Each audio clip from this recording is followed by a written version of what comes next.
Hey everybody, KC here. So there's a story in the Wall Street Journal this week that I thought was kind of interesting. It was about how a number of consumer products companies have decided that because, listen, supplies are tight and the supply chains are screwed up and it's really difficult getting products to people, and pretty much they're at the point where anything they send out, they're going to sell. They're going to cut back on advertising. They're going to cut back on marketing.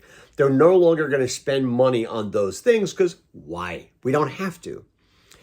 And this is interesting. And, it reminds me of a lesson that I learned a long, long time ago when I was taking a 3-day racing class at the Skip Barber School in Lime Rock, Connecticut. This is the track where Paul Newman used to race. And I took a 3-day course in how to drive a race car. And I had an ulterior motive. They knew it. I wanted to write a story about business lessons you can learn from racing cars. Well, one of the lessons I learned, and I've talked about this before, was that I'm a lousy race car driver. And part of the reason was I was in my, mid-40s at that time when I was taking the course. I had 3 kids, I was married, I had a mortgage, I had a business. I couldn't afford to get in a crash. Everybody else who was taking the class, they were in their 20s, right? And they felt they were bulletproof.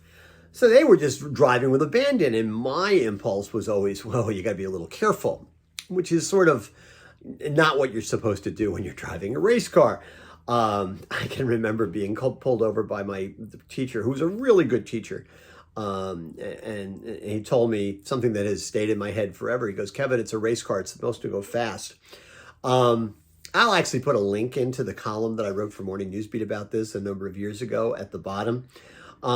But the lesson that to me is sort of relevant in terms of the decision that some companies are making to stop marketing and stop advertising, or at least cut back on those expenses, is when you're driving a race car and you come to a curve, what you're supposed to do is you're supposed to speed into the curve. Your impulse, at least my impulse, and I think most people's impulses, especially if you're not on a racetrack, when you come to a curve, is to slow down because you don't know what's going to be on the other side of it.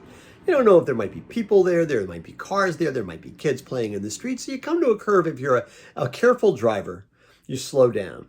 But in fact, if you want to make up time against the person against whom you're racing, you speed into the curve and you try and cut it at exactly the right angle so you can kind of take as much time off at that point as you can.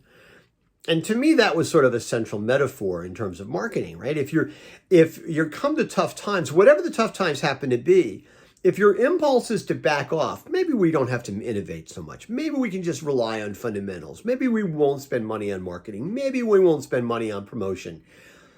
In fact, you should do the opposite. You should get a little bit more ambitious. You should get a little bit more aggressive, and you should speed into that curve because that's the opportunity that you have to time on the people against whom you are competing, because their impulse is also to back off a little bit.